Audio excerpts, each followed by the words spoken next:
Mesdames et messieurs les membres de la délégation, monsieur le ministre, chers collaborateurs, chers collègues, aujourd'hui c'est un grand jour. Personne ne dit le contraire. Il y a tellement de choses, de bonnes choses à écouter du ministre, que nous n'avons pas fait tout le temps. Initialement, nous devrons faire un petit séance, aller dans les bureaux, saluer, mais compte tenu du temps un peu avancé, et compte tenu du trafic, avec l'urgence de M. le ministre, on va passer sur un certain nombre de documents. Donc on va présenter brièvement le fil conducteur de cette cérémonie, enfin de cette série de travail, que le chef de cérémonie m'en excuse. Tout de suite, nous allons mettre le cap sur ADCI, où nous attendons déjà nos collaborateurs. Là-bas, nous allons visiter le centre SAR. Et après la visite du centre SAR, nous serons dans la salle de l'auditorium. Des attributions seront prononcées, une du DG et une du ministre, et l'attribution du ministre. Et après, nous partirons de l'ADCI pour nous rendre à la zone portuaire, précisément au Genève. Après le Genève, sera ouverte à tout le monde au niveau des Mangourés. Donc, si les directeurs ont quelque chose à dire, dans les autorités, on va dire. Ça, c'est une nouvelle chose. Parce que le secrétaire va rester parler comme les autres.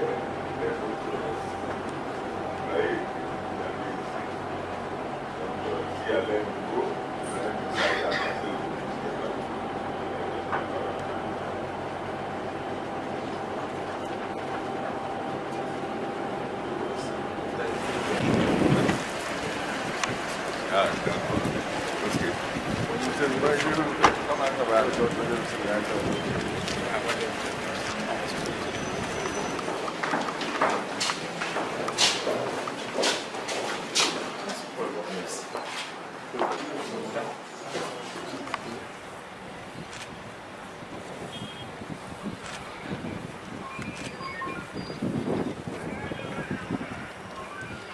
au connaisseur, matricule 339 870M, donnant la base maritime de Trècheville, chef de détachement. Avant ça, monsieur le ministre.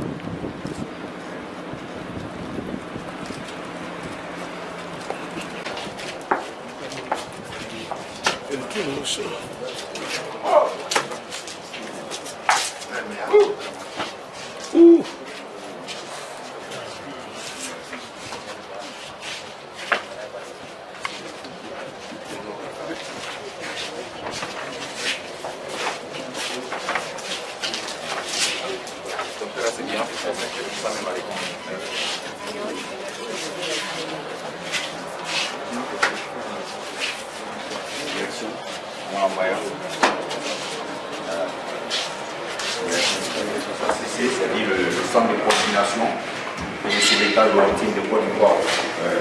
Ce centre fait partie des 5 centres de la zone 2 qui dépendent du Libéria.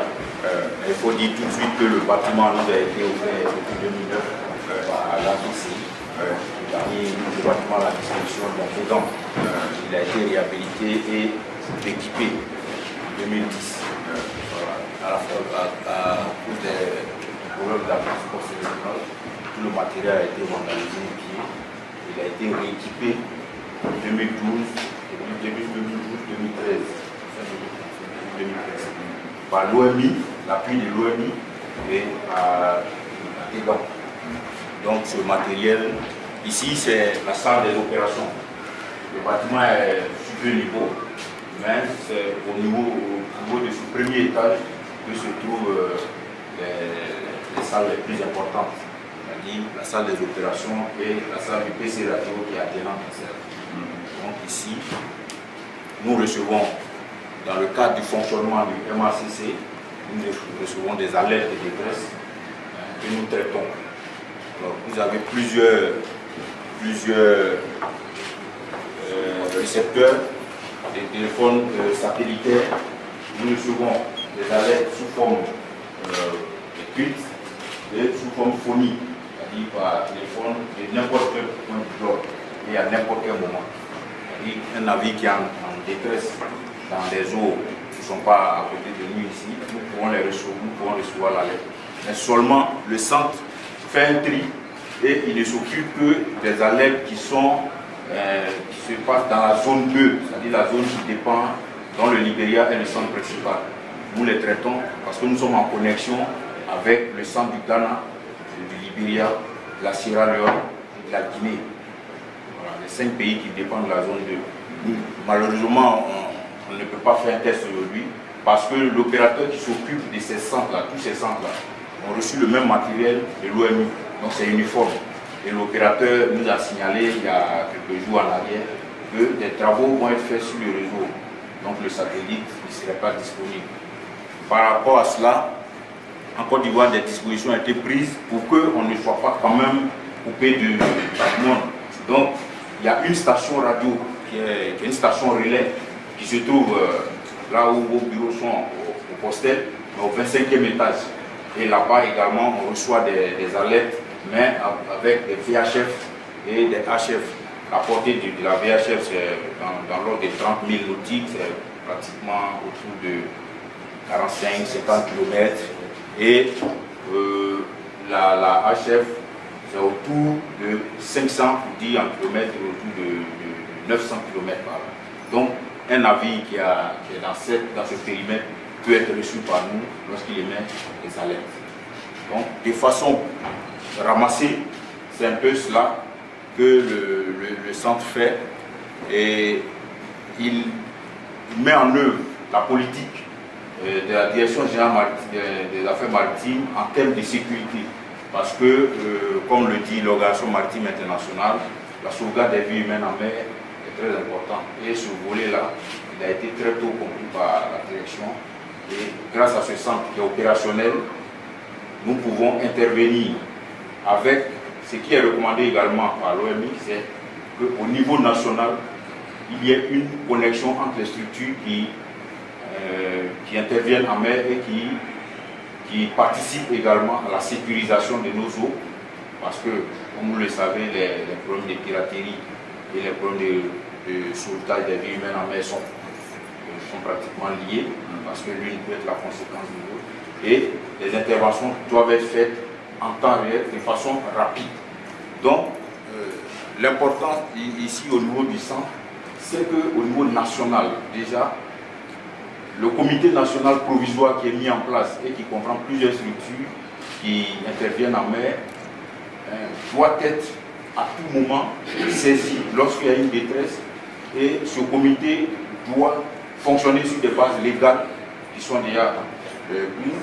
Ce comité doit disposer également, notamment à travers les structures qui le composent, d'un personnel formé et du matériel adéquat pour apporter des réponses rapides au cas de détresse que nous pouvons constater dans nos eaux.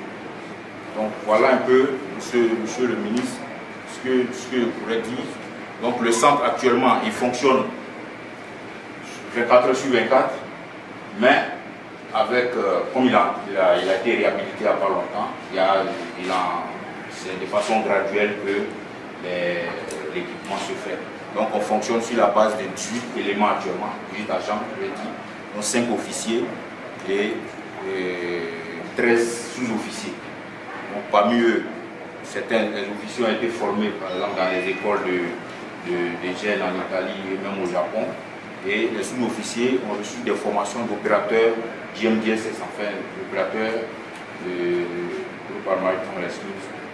le système mondial de détresse et de sécurité en mer. Donc, c'est ces agents-là qui font la veille, parce que la veille se fasse. Parce qu'on ne sait jamais à quel moment la détresse peut être. Donc, vraiment, de façon ramassée, monsieur le directeur, voilà un peu ce que je pourrais dire. Alors, pour la sécurité du bâtiment, puisqu'on a déjà connu par le passé des problèmes, il y a 7 salles, les 2 salles qui sont là, ce sont désormais des zones d'accès restreintes. Mais quand le bâtiment sera livré, il y aura des badges électroniques avec des portes blindées et que seuls les responsables auront ces badges-là pour assurer, pour maintenir la sécurité. Également au sein de la RTCI, il y a déjà à l'entrée une guérite des gendarmes et également il y a un service de sécurité pour le bâtiment. Et en plus de cela, il y a pratiquement 17 caméras de surveillance qui nous permettent d'avoir une vue d'ensemble sur tout ce qui se passe en interne et aux abords du centre. Donc, de façon ramassée, de rester un peu dans les limites du temps qui nous sont impartis. Monsieur le ministre, je ne voulais pas abuser de votre temps et je voulais m'arrêter là. Merci. Quelle est la portée des caméras de surveillance? Bon, la portée, elle n'est pas, comme vous le savez, le périmètre qu'elle couvre, il n'est pas assez grand. Hein, c'est-à-dire, nous, l'opérateur qui les a installés, il nous a dit que la portée, bon, 40 mètres, voilà, 40 mètres. Mais si on a des cas de détresse, oui, ici, par exemple, la dernière fois, on avait eu des problèmes avec les pirates. Est-ce qu'on a la possibilité, avec le matériel qu'on a, pour visualiser? Bon, là, pour terminer, on allait en arriver là parce qu'on ne peut pas visualiser, c'est-à-dire voir l'événement grandeur nature. Mais il nous faut encore un équipement additionnel, notamment le VTMS, qui nous permet d'avoir, parce que s'il est doté aussi de caméras longue portée, nous permettent de voir en temps réel ce qui se passe sur le terrain. Et également des instruments comme le système d'identification automatique des navires, qui nous permettent de suivre les navires. Ce que nous faisons actuellement, lorsque on a reçu certains cas de détresse, nous on a des logiciels, bon, en propre, je veux dire, mais pas pour le centre, qu'on a, à travers lesquels on a pu suivre certains navires, mais c'est sur des points. C'est des points que nous voyons justement toujours. Parce qu'on nous avait signalé il y a 2 mois en arrière, je crois, un cas de piraterie dans nos eaux, mais les pirates sont partis avec le navire, c'est pas sur le Gascogne ou bien voilà. Et le navire s'est retrouvé dans les zones nigérianes. Voilà, mais il a été libéré quelques jours après. Pour la gestion de ce problème-là, nous avons été en contact direct avec le Bureau maritime international. Mais ça, c'est par contact Internet. Voilà, donc c'est de cette façon, ça veut dire qu'on peut recevoir par tous les moyens des alertes, c'est-à-dire que même par téléphone portable, simple téléphone portable, par des radios balises, même par téléphone satellitaire, même par Internet. Et ça nous permet de réagir selon nos moyens et selon tout le dispositif qui est mis en place. Dans ce cadre-là, je précise qu'un plan national doit être validé. Des projets ont été faits dans ce sens, et des projets d'arrêté et de décret portant organisation des services de recherche et de sauvetage qui incluent toutes les structures qui mènent l'action de l'État en mer en Côte d'Ivoire, doit être pris pour que l'action de sauvetage ait une base légale. Voilà, donc le ministre est interpellé pour que ce document soit signé. Voilà. Et en dehors de ça, en termes de doléances, véritablement, il faut que pour le fonctionnement normal de ce centre, il faut un matériel additionnel, comme nous l'avons dit tout à l'heure. D'abord, on n'a pas l'adduction en eau potable. Or, c'est un système de veille ici. Et le personnel, les masculins et féminins, tout ça, il y a des besoins. Et il faut du matériel additionnel en termes de, comme vous avez posé la question tout à l'heure, de BTS et l'AIS, nous devons être dotés de ça. Nous devons avoir des cartes murales parce que tout ça c'est prévu. Il faut qu'on soit dans le centre, comme on le voit souvent dans certains pays ou bien à la télévision. Il faut qu'on soit véritablement équipé pour apporter des bonnes réponses au cas de détresse et sauver des vies humaines. Donc, en plus de ce matériel additionnel qu'il faut également former les agents. Le renforcement des capacités, il est important dans ce domaine-là. Et on le dit toujours, pour ceux qui ont la chance parmi nous, qui ont déjà participé à des stages, des formations, les formateurs reviennent là-dessus. Il faut former les gens du centre. Puisque les centres, aujourd'hui, ils sont uniformes, c'est-à-dire qu'on dispose du même matériel ici, au Ghana, en Sierra Leone, en Guinée, au Bénin, au Togo, même au Nigeria, surtout dans tous les pays côtiers, riverains des océans Indiens et Atlantiques. C'est le même matériel que l'OMI offre. En plus de ce que les directions nationales, les structures nationales font pour équiper le centre. Donc, on ne peut pas disposer de ce matériel et ne pas être formé à l'utiliser correctement. Au prix même la langue, tout ça. Donc, ce que nous voulons, puisque nous avons du personnel, il y a plusieurs niveaux, on peut faire des formations groupées, soit à l'extérieur, soit ici, faire venir des consultants et autres, mais il faut une formation et un renforcement des capacités. C'est vraiment, ça nous tient à cœur, parce qu'on ne veut pas être à la traîne des autres. Plus de cela, il y a le matériel d'intervention. En tant que structure opérationnelle, il faut un matériel d'intervention en termes de recherche et de sauvetage. Et les équipements sont lourds. Il faut vraiment une vraie politique pour qu'on soit doté en matériel d'intervention, notamment les vedettes, même des patrouilleurs qui pourront éventuellement servir à autre chose, notamment la lutte contre la piraterie, parce que c'est lié. Voilà, pour les vedettes d'intervention rapide. On va permettre aux agents, le ministre, d'y voir plus. Je ne peux pas abuser de votre temps. Voilà. Mais de façon ramassée, vraiment. Merci pour toutes les informations et les indications. Je voudrais vous rassurer que moi, je n'ai pas encore vu ni les arrêtés à faire, ni les décrets. Donc, j'attends les projets pour qu'on puisse étudier le plus rapidement possible et qu'on puisse vous permettre d'avoir une base légale. C'est très important. Donc, la balle est dans les cas de la direction des affaires maritimes, donc entre vous-même ici.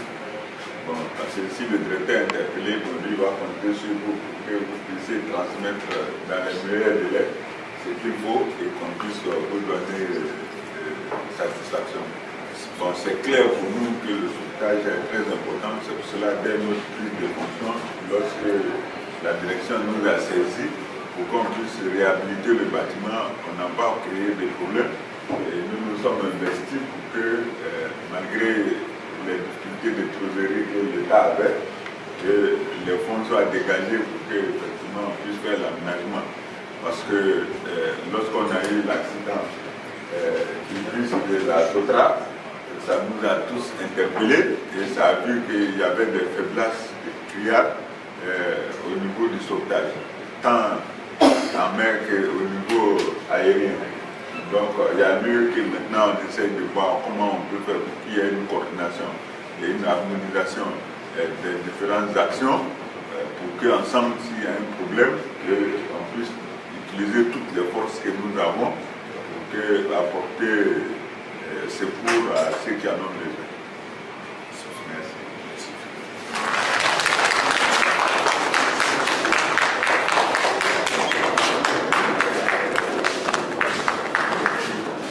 Son Excellence, Monsieur Daoud Soutouré, ministre des Transports, Monsieur le directeur de l'académie du ministre des Transports, Mesdames et Messieurs les membres de la délégation de Monsieur le Premier ministre, Monsieur le directeur général adjoint des affaires maritimes et portuaires, Messieurs les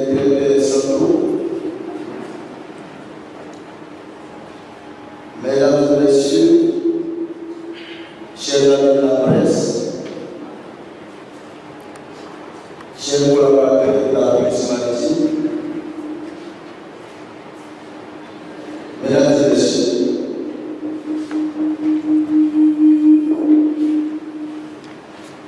monsieur le ministre, je voudrais de prime abord, avec votre permission, faire observer une minute de silence à la mémoire de tous les disparus en général et en particulier à la mémoire du lieutenant Moncocaro Fulbert, des sergents Petit, Trazier Anderson, Waoué Yapi Mathieu et Yakou Kwasi, portés disparus depuis le 11 mars 2009, partis à raisonner des navires de pêche non autorisés au large de Sassaka.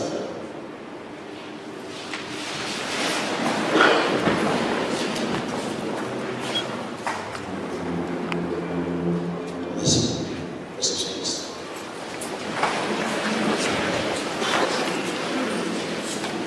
Monsieur le ministre, en ce jour mémorable du jeudi 31 octobre 2013, je voudrais, au nom de la Direction générale des affaires maritimes et portuaires, vous exprimer ma sincère gratitude pour ce grand honneur que vous nous faites à travers cette visite qui marquera, on n'a pas douté, un tournant important dans l'histoire des affaires maritimes et portuaires ivoiriennes, car depuis sa création en janvier 2004, c'est la première fois que nous recevons de façon officielle notre ministre de tutelle pour une visite du travail. Soyez-en remerciés. En effet, en raison de votre calendrier que je sais personnellement très chargé, car je sais par exemple que vous devez en principe être en mission ce jour, mais vous avez tenu à faire personnellement le déplacement pour toucher du doigt les réalités que nous vivons, les conditions dans lesquelles travaillent vos agents. Cela augure d'un avenir radieux pour les affaires maritimes ivoiriennes. Nous pouvons donc affirmer, sans langage, que 2014 sera l'année des affaires maritimes avec le ministre Ousmane.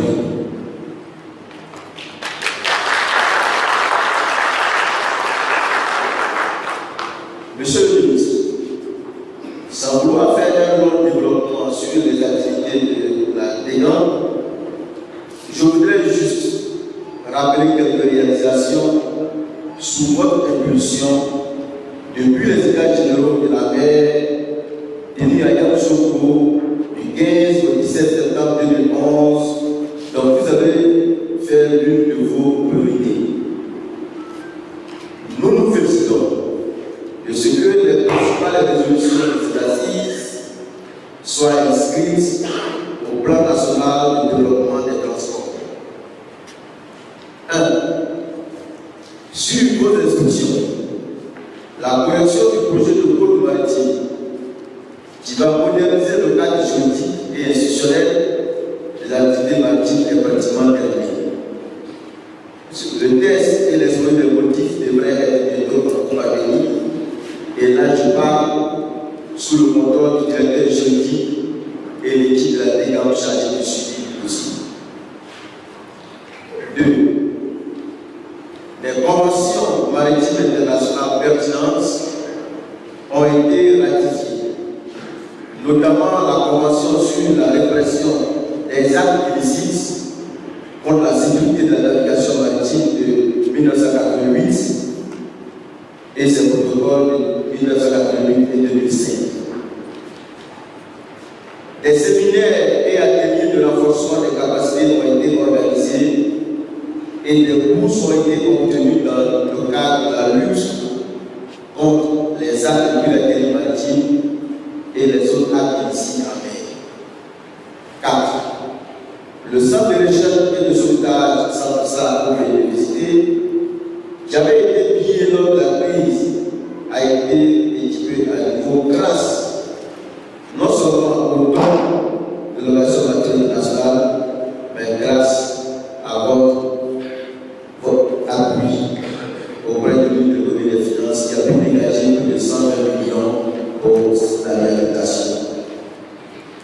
C'est, indépendamment du projet de la structure de coordination de l'action des caractères, conduit par le Comité national de sécurité, le CNS, et dont nous participons aux travaux, il a été mis en place à la DEGAN un comité de suivi auquel prennent part toutes les structures concernées par la mise en œuvre du Code international de la sécurité des navires et des installations portuaires, dit Code ISS. 6. La livraison très prochaine d'une filière de surveillance maritime en construction depuis 2011 dans un chantier naval belge.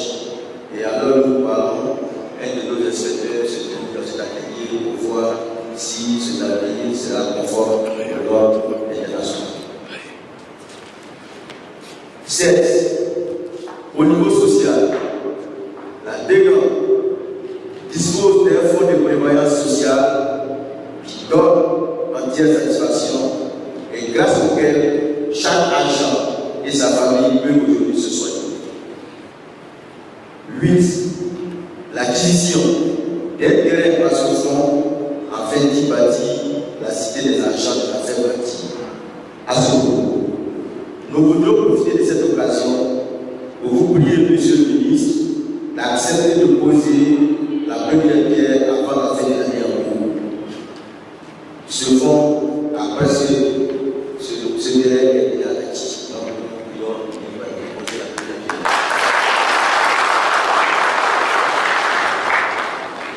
La réhabilitation du centre médical de la cité administrative et du centre médical des gens de l'Union de Fatigue. Ce dernier vient d'être équipé en matériel d'ophtalmologie, d'analyse biologique, de rythme cardiaque, de l'action du cerveau et de l'oreille. Nous aurons l'occasion, Monsieur le ministre, de visiter tous ces investissements qui ont pu être réalisés à ça. Cependant, Monsieur le ministre, la DEGAN est confrontée à des difficultés majeures qui gênent son fonctionnement normal. 1. L'insuffisance, voire l'inexistence de moyens opérationnels de surveillance et d'intervention. Engins d'aval, véhicules terrestres, matériel de radiocommunication, etc. En effet, notre grand défi est de sécuriser le plan d'eau dans les limites géographiques qui incombent aux affaires maritimes et d'occuper rationnellement les agents de police maritime. Mais nous ne disposons aujourd'hui d'aucun moyen d'abord. Les quelques moyens que nous avions acquis sur fond, à savoir 4 anneaux pneumatiques de type de Zodiac et 7 véhicules, ont fait les frais de la crise post-électorale. 2. Le cadre législatif et réglementaire est amélioré. 3. Les conflits de compétences avec certains ministères et structures, dont le ministère chargé des ressources halieutiques et le corps autonome d'Abidjan. 4. La description du site abritant le centre émetteur de télécommunications à Poitou.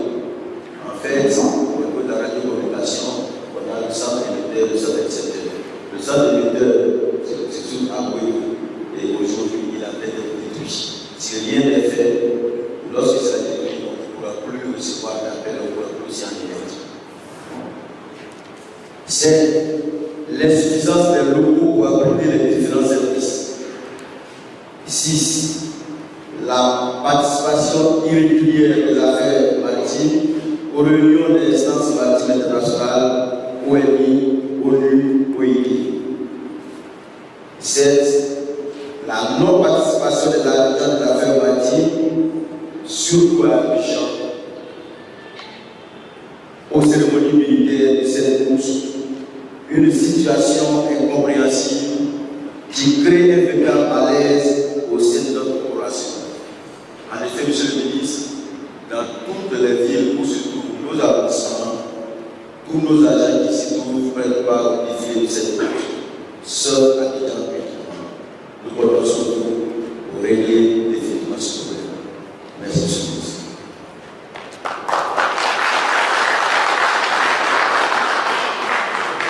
Monsieur le ministre, souffrez que nous abusions de votre capacité, car aujourd'hui est le jour des affaires bâties.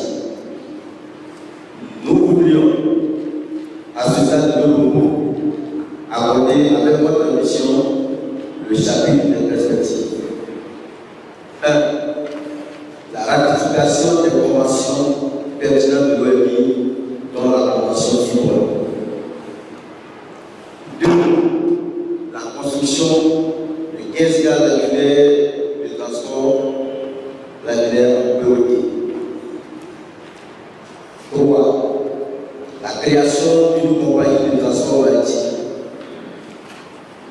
4. L'ouverture du registre international des navires. Et ce point, vous l'avez pris depuis longtemps après le corps. Et nous pensons que grâce à vous, ça va aboutir. 5. L'organisation du séminaire national sur le développement de l'industrie de la présence. 6. La construction d'un hôpital moderne des gens humains de type BOD. Aujourd'hui, grâce au président de la République, la Côte d'Ivoire sera un pays émergent vers 2020. Et avec les ressources dont dispose la Côte d'Ivoire, il ne sera pas exagéré de dire que la Côte d'Ivoire bientôt sera le Rotterdam d'Afrique. À ce niveau, plusieurs pays hôteliers sont en train d'être formés. Il faut aujourd'hui créer un hôpital des gens de mer, non seulement pour y traiter les pathologies spécifiques à ces gens de mer, mais aussi surtout les grands milieux qui viendront de cette plateforme. 16. L'application du nouveau système de financement des projets programme maritime des États de l'OMAR adopté aux États-Unis. En effet, monsieur le ministre, l'OMAR, tout comme lui et moi, avait décidé que le droit de trafic soit harmonisé, uniforme dans toute la sous-région. Dans certains pays, il est à 3 $. Dans d'autres pays, à 2 $. En Côte d'Ivoire, nous sommes à 1 $ aussi. Donc, il faut que cela soit harmonisé pour permettre à l'administration d'être véritablement une administration moderne. Monsieur le ministre, nous souhaiterions que vous nous appuyiez à faire adopter le nouvel organigramme qui comporte 2 directions générales. Une direction générale s'occupant des aspects de planification et administratif, ou une direction générale s'occupant des aspects opérationnels. Je vous remettrai tout de suite le document. De même que le plan de développement de l'habitat. Monsieur le ministre, enfin, nous souhaiterions que vous érigiez la DEGAN à une agence des affaires maritimes comme au Sénégal à Dakar. Ils sont venus s'inspirer de notre exemple. Malheureusement, ils sont jetés en avance. Telles sont, monsieur le ministre, quelques doléances si chères à vos agents, dont la réalisation, grâce à vous, permettra non seulement de faire de la DEGAN une administration moderne et moderne de la sous-région, mais permettre d'avoir de l'argent compétitif, valeureux et prêt à servir notre pays.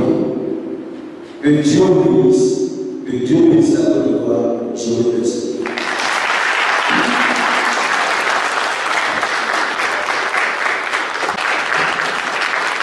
voudrais remettre à M. le ministre la direction générale de l'affaire maritime portuaire adoptée pour 2012-2016.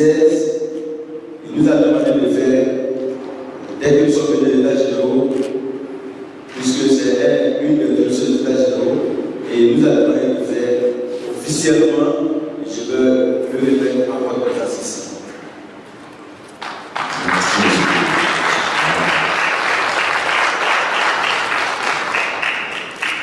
Merci. Monsieur le cabinet, monsieur le membre du cabinet du ministère des Transports, monsieur le secrétaire général de la DECAM, monsieur les différents responsables et directeurs des services de la DECAM, mesdames, messieurs, les agents de force de la police maritime, chers amis journalistes, mesdames et messieurs, c'est avec un réel plaisir que je me retrouve avec vous aujourd'hui pour que nous puissions échanger et toucher du doigt les problèmes posés au niveau de la direction des affaires maritimes. Je salue l'accueil très chaleureux que nous avons reçu et je pars ici content parce qu'avant de venir, nous avons eu beaucoup de problèmes.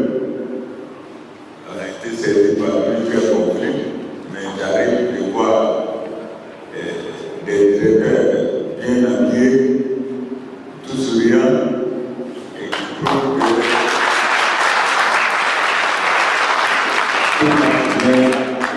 la direction de l'affaire maritime. Comme le directeur l'a dit, aujourd'hui, il est important que nous venons pour qu'on échange et qu'on vous dise la vision que nous avons au niveau maritime. Parce que tout à l'heure, le directeur des affaires maritimes l'a dit, en 2014, pour nous, sera l'année des affaires maritimes.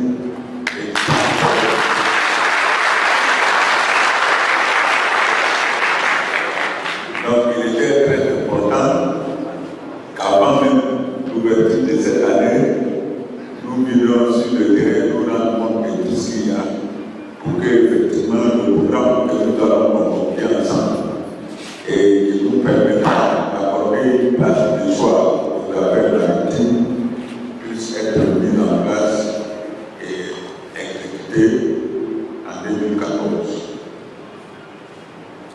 Les grands enjeux que nous avons au niveau du secteur maritime portent dans un premier temps à l'adoption par l'Assemblée nationale du nouveau code maritime.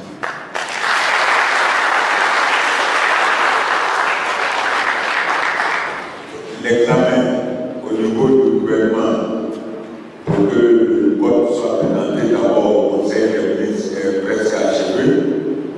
Ce n'est pas un travail facile parce qu'on peut dire que ça fait 2 ans que nous avons fini et jusqu'à présent, le code n'est pas adopté. Si on le dit, on a raison. Mais comme nous avons plus de 400 articles, donc il fallait analyser les articles une à une avant qu'effectivement on puisse présenter dans un premier temps au Conseil des ministres et ensuite au niveau de l'Assemblée nationale. Donc tant que cet examen n'était pas terminé, le ministre ne pouvait pas prendre le dossier en main pour le défendre au niveau des députés. Et je pense que dès le début de l'année 2014, nous pouvons enfin adopter ce code maritime qui nous permettra de disposer d'une législation à la hauteur de nos ambitions.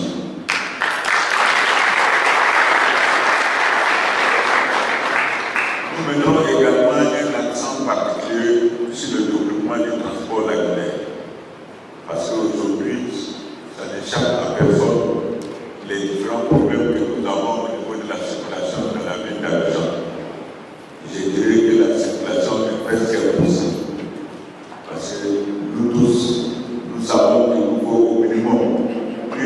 temps pour quitter nos domiciles pour rejoindre nos postes dans les meilleurs des cas.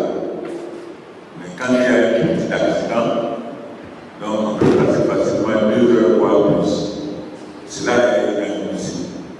Donc il y a lieu que nous prenons des engagements et des mesures fortes pour que la circulation soit fluide au niveau de la ville. Et pour que la circulation soit fluide, il n'y a pas de maritime. Parce que nous aurons le routier, le ferroviaire, et ensuite nous aurons le lacunaire. Donc pour nous, il était très important parce que nous savons que c'est au niveau du lacunaire que nous avons les meilleurs dates.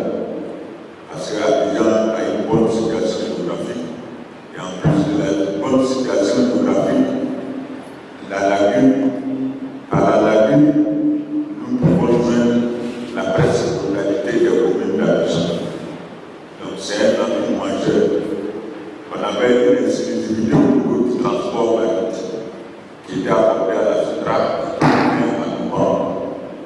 Donc il fallait très rapidement présenter un conseil de ministre de communication qui puisse mettre fin au monopole de la SUTRA.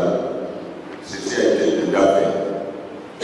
Aujourd'hui, nous sommes en train de préparer la seconde phase, c'est-à-dire sélectionner une ou deux structures qui vont permettre un transport lacunaire développé qui puisse répondre à toutes nos attentes.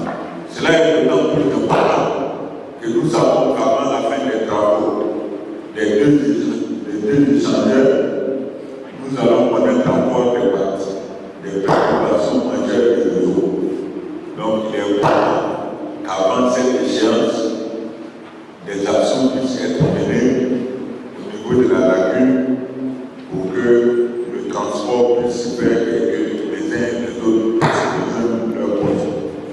À ce niveau, il est prévu avec le privé de mettre en place des sociétés qui exploiteront, qui exerceront le transport sur la lagune et en plus de ça, ils vont construire les quais avec des gares comme les gants plates. Pour nous, c'est d'autant plus important que par le transport maritime, nous devons changer la physionomie de la ville d'Abidjan et faire des gares modernes et qui puissent permettre aux usagers de changer, de faire leur marché avant de partir, de rentrer paisiblement chez eux. Cela est d'autant plus important que nous savons que par la lagune, le temps mis au niveau du transport est très très réduit. Par exemple, de Yopougon au plateau, on a besoin que de 8 minutes. Donc, les travailleurs, au lieu de se réveiller à 4 heures du matin pour attendre les bus avant de rejoindre chez eux, peuvent dormir tranquillement, prendre le bateau le plus rapidement possible sans hygiène. Donc, il est primordial que vraiment nous puissions le faire. Le deuxième point, c'est l'élargissement du canal de Midi et l'aménagement des quais de telle sorte que nous puissions recevoir des gros bateaux de 40 000 à 50 000 tonnes. Cela est d'autant plus important que nous avons une politique de lutte contre la vie chère. Et donc, pour cela, il faut arriver à baisser le coût. Donc, plus les quantités sont importantes, plus on déplace au même moment des quantités importantes, moins le transport cher. Donc, si nous répercutons ces gains au niveau des consommateurs, ceci peut nous permettre de baisser les prix et de leur donner satisfaction. Donc, il y a aussi le projet de construction du deuxième terminal à conteneurs au niveau du port non d'Abidjan. Et les travaux à ce niveau, les études sont bouclées et les requêtes de financement ont été faites. Et on n'attend plus que la mise en place des financements pour qu'effectivement on puisse démarrer les travaux. Ensuite, nous avons le remblai de 350 hectares au niveau du port autonome d'Abidjan et de 150 hectares au niveau du port de Saint-Paulo. Pour nous, c'est une opération très importante parce que le président de la République, son Excellence Alassane Ouattara, parcourt aujourd'hui le monde entier pour que les investisseurs puissent venir en Côte d'Ivoire et nous permettre de réaliser les grands projets que nous avons. Malheureusement, aujourd'hui, nous avons une demande très forte pour les sociétés qui veulent s'installer au niveau du port.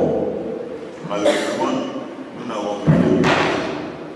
Donc il est important que très rapidement ces remblais soient faits pour permettre à ces sociétés de s'installer. Au niveau de Saint-Paulo, il y a un grand projet de construction d'un terminal à conteneurs et surtout de construction d'un port minéralier à côté du port que nous avons aujourd'hui. Ce projet est très important parce qu'il va permettre l'exploitation des minéraux de fer du Mont Gao, où nous avons plus d'1 milliard de réserves, de tonnes de réserves de fer, ainsi que le minerai du Mont Gao. Donc, tous ces projets vont donner un véritable accélérateur au niveau de l'Ouest du pays. Et Saint-Paulo, incontestablement, sera la deuxième ville économique de la Côte d'Ivoire avant 2020.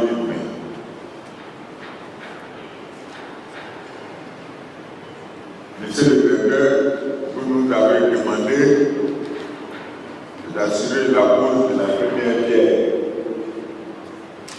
Nous n'avons pas de problème. Donc, nous le ferons. Nous vous attendons. Dès que vous serez prêts, nous le ferons pour le bien de l'ensemble des agents et le bien de tout le secteur du transport.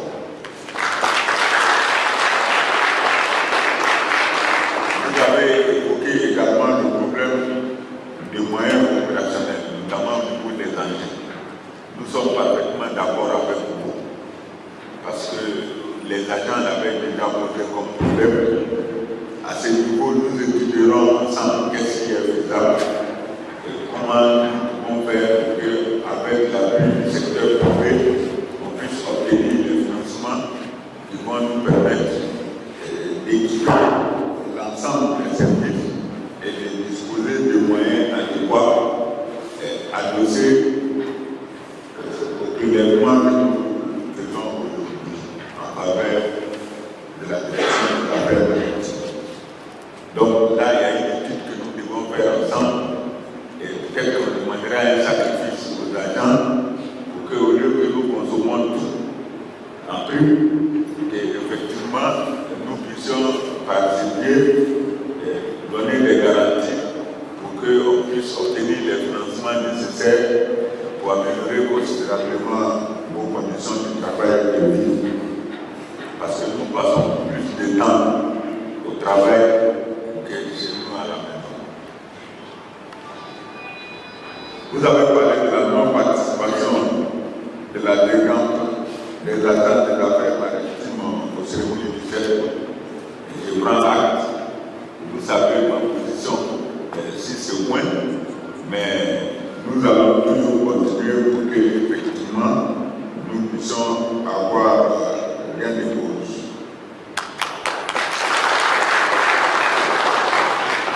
J'adhère totalement au projet de construction d'un hôpital moderne pour les gens de mer. Cela est très important et ensemble, nous allons étudier le projet pour qu'on puisse le présenter au privé et qu'on puisse obtenir les financements qu'il faut. Cela n'est pas insurmontable, mais je sais que si nous mettons ensemble la main dans la main, que nous trouverons les opérateurs à même de nous donner satisfaction à ce niveau.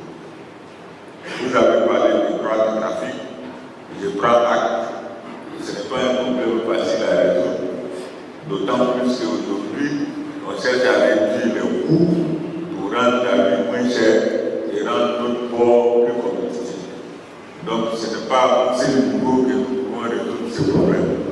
Mais c'est avec tous les ministres intéressés que nous devons faire des réunions interministérielles. Vous savez que nous avons eu déjà plusieurs réunions interministérielles à ce sujet et les instructions du président de la République sont faites à ce niveau-là. Il s'agit de tout mettre en œuvre pour qu'effectivement on assure la propriété du port autonome d'Abidjan et que, en plus, nous puissions rendre la vie moins chère à nos populations. Je prends acte de votre demande de transformation de la direction des affaires maritimes en agence. J'attends vos documents avec toutes les explications qui puissent justifier la création d'une agence. Je ne saurais terminer cet entretien sans dire que nous avons eu beaucoup de préoccupations au niveau de la direction des affaires maritimes. Et je sais aussi qu'actuellement, certes, nous avons réussi à éteindre un peu le feu, mais il y a la cendre et il y a le feu qui court toujours. Donc, je pense que très bientôt, nous allons recevoir encore en plus les différents agents qui se plaignent pour que, ensemble, nous puissions crever l'accès pour qu'effectivement, on puisse résoudre ces problèmes et faire en sorte que nous puissions travailler en toute quiétude, la main dans la main, pour qu'on puisse atteindre les objectifs. Parce qu'une chose est de décréter que l'année 2014 sera l'année des affaires maritimes. Mais si nous n'avons pas l'adhésion des agents pour que le travail soit bien fait, nous n'allons pas atteindre nos objectifs. Donc pour moi, le climat social est très important. Donc j'invite également le directeur, parce que c'est lui qui est le premier responsable, à engager immédiatement le dialogue avec les agents pour que très vite nous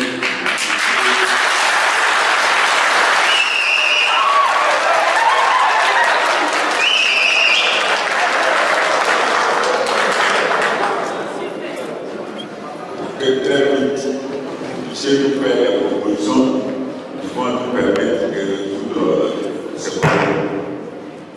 J'invite également nos frères à être patients, parce que la patience est une vertu cardinale que nous devons cultiver tous les jours, notamment lorsqu'on travaille dans une force. Quand vous êtes venu me voir, je vous l'ai dit, ce n'est plus dans les temps qu'on peut résoudre les problèmes. C'est dans la compréhension, dans l'explication que nous devons poser nos problèmes et trouver les solutions. Mais les troupes ne peuvent que nous écarter les solutions. Et j'invite également les forces à respecter la hiérarchie. Parce que sans respect de la hiérarchie, il n'y a pas de force. Parce que c'est le respect de la hiérarchie qui fait le pouvoir de l'État.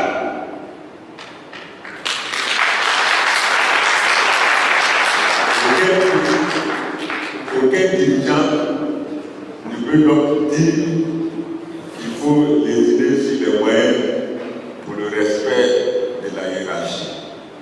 Mais sachez que nous sommes à votre écoute et que nous allons tout mettre en œuvre pour que, effectivement, on puisse donner satisfaction à l'ensemble des agents des affaires maritimes.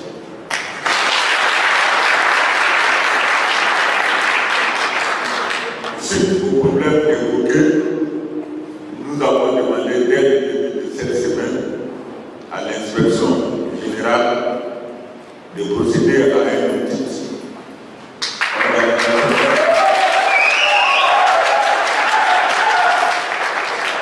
organisationnel et financier et qui nous permettra d'être informés sur l'ensemble des procédures connues de la DEGAM et qui nous permettra de voir toutes les anomalies que nous avons pour que nous puissions les corriger pour commencer l'année 2014 en pleine forme afin que nous puissions réaliser les objectifs que nous nous sommes fixés. Je compte sur vous et je demande vraiment la discipline, l'ordre et la discipline. Parce que vous n'êtes pas des agents simples, vous êtes des agents des forces de l'ordre. Et vous demandez qu'à ce niveau, vous puissiez participer aux fêtes du 7. Pour que vous participez aux cérémonies du 7 août, ça veut dire que vous respectez tout ce qu'il faut en tant que force de l'ordre. Donc la balle est dans votre camp et non dans le camp du peuple.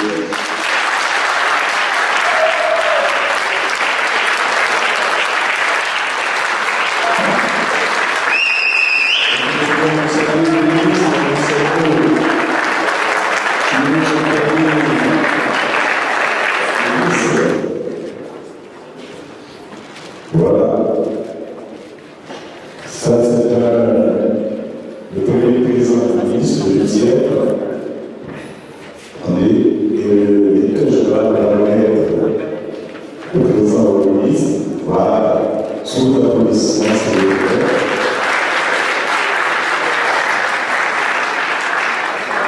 Et il va nous donner encore le deuxième président au ministre. C'est le Premier ministre. Voilà. Sous l'applaudissement du juge. Et le troisième président, on dit toujours que le conseil là. Et là, le président c'est le président de la conseil du ministre pour madame. Voilà. Merci.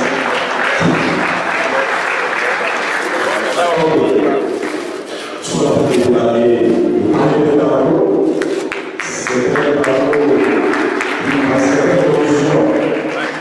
Comme il y a une nomination civile pour les présentations de l'un lui-même, et nous disons donc que le ministre est celui qu'on a corrigé pour que la démocratie. Et le deuxième, c'est que ça va.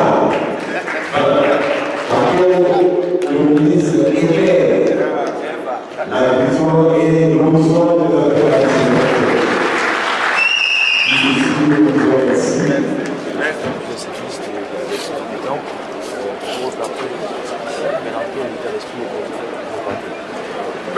Je repars très satisfait parce que sur place, nous venons de voir des agents très bien habillés et très contents et prêts à travailler. C'est une grande satisfaction pour moi parce qu'il était important que nous venions nous-mêmes visiter les différents matériaux que nous avons ici, notamment au niveau du sauvetage en mer, parce que nous savons qu'à ce niveau-là, la Côte d'Ivoire avait des insuffisances. Aujourd'hui, nous avons le matériel, grâce à l'OMI, un matériel de sauvetage qui a été installé. Il était bon qu'on vienne visiter et voir les efforts que l'État a fait pour construire le bâtiment qui abrite aujourd'hui ces matériels mis en place et qui permet à la Côte d'Ivoire d'être connectée avec le monde entier pour qu'au niveau des détresses et de la lutte contre la piraterie maritime, qu'on soit réellement équipé. Bon, cette visite nous a permis de voir aujourd'hui aussi que nous avons toujours des insuffisances, surtout au niveau des vedettes et en moyens matériels. Donc nous allons nous atteler à faire le point avec le directeur des affaires maritimes, de telle sorte que nous puissions acquérir le matériel manquant pour avoir une direction forte des affaires maritimes et portuaires. Il y a eu plusieurs doléances, on a vu à l'instant pas dit des grévistes, mais on a vu des agents qui manifestaient. Vous avez instruit. On peut le ce qu'on peut obtenir. Vous avez vu que nous avons été fortement acclamés par ceux qu'on peut considérer comme des agents mécontents. Et pour nous, c'est tout à fait normal dans la vie d'une structure qu'à un moment donné, il y ait des problèmes. Mais comme je l'ai dit dans mon intervention, c'est une police maritime que nous avons. Et la police se doit d'assurer l'ordre et la discipline. Donc l'État ne pourrait tolérer qu'à ce niveau-là, nous ayons des débordements. Donc c'est dans le dialogue, dans la compréhension que nous devons résoudre ces problèmes. Et nous sommes prêts à le faire. Raison pour laquelle nous avons demandé dès cette semaine un audit organisationnel et financier de la DECOM pour que nous puissions, à partir de cette étude, prendre les mesures qui s'imposent pour avoir une direction maritime forte.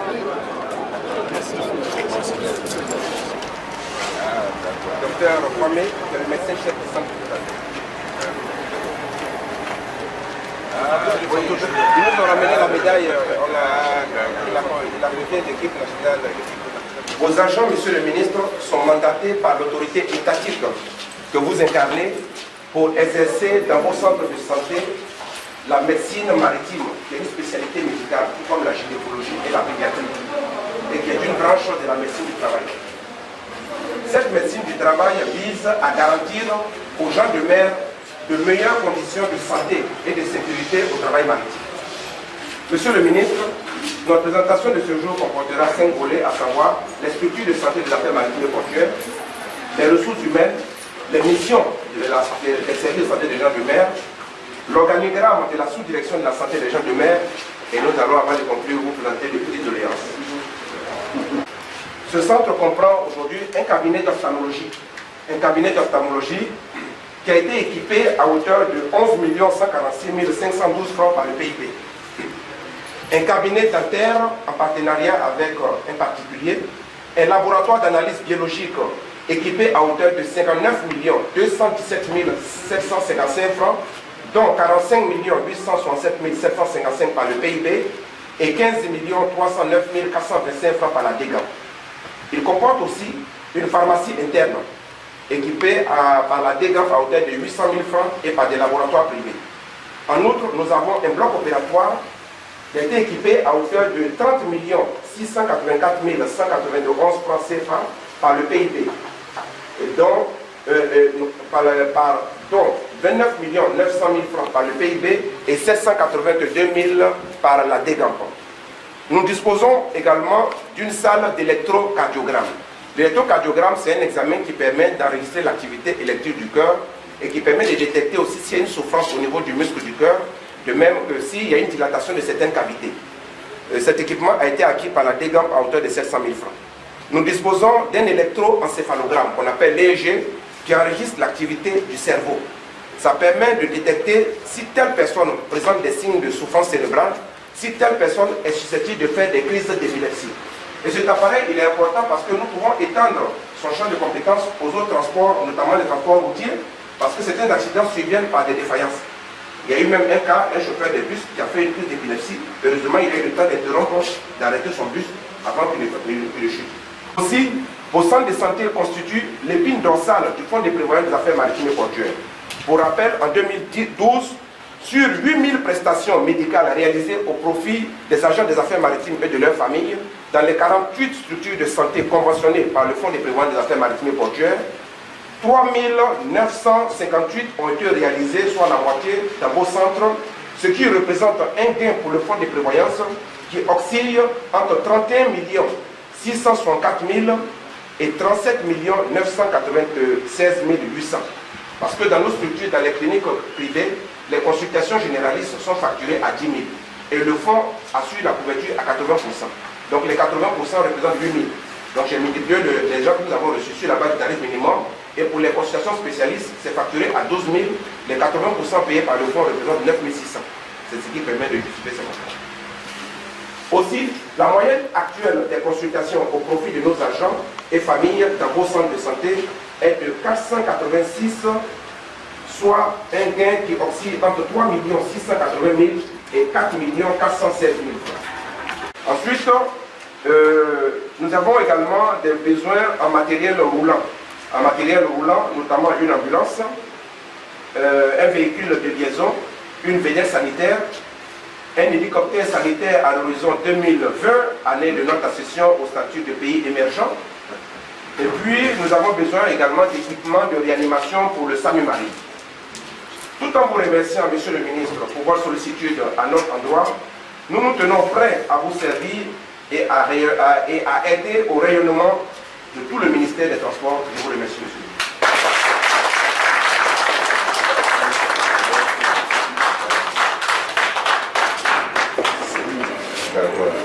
Et les agents qui arrivent, qui ont besoin de médicaments et qui sont aujourd'hui couverts.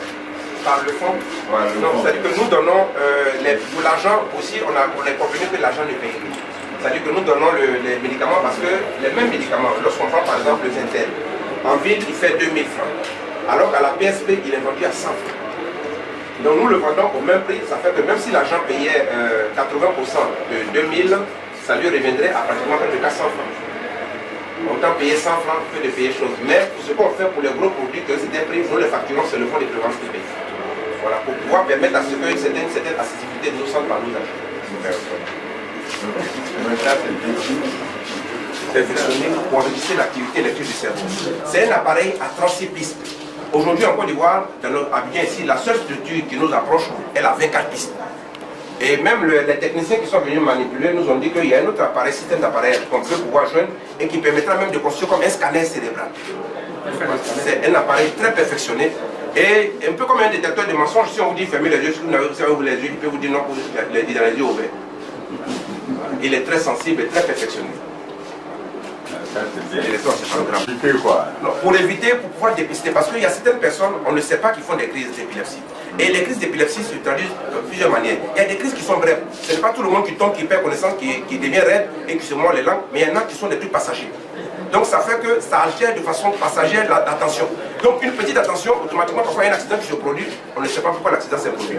Et il y a certains enfants dont les parents ont laissé faire des fièvres élevées dans l'enfance, et les enfants finalement ont convulsé, et donc ils gardent des séquelles au niveau du cerveau. Et donc ces enfants-là, quand ils sont soumis à certains appareils, qu'on soit machine, les accidents peuvent survenir. Voilà. C'est ça. Surtout par exemple, lorsqu'un marin est sur la passerelle et qu'il fait sa crise d'émotion, il tombe dans l'eau, personne ne saura pourquoi il est tombé dans l'eau. Il y a que le navire lui-même déjà prend des risques. Alors s'il a déjà une pathologie, les risques seront plus importants. Boîte et autres pour les différents instruments, parce que selon les pathologies, il y a une boîte d'instruments particulière. Ah, d'accord. Ok.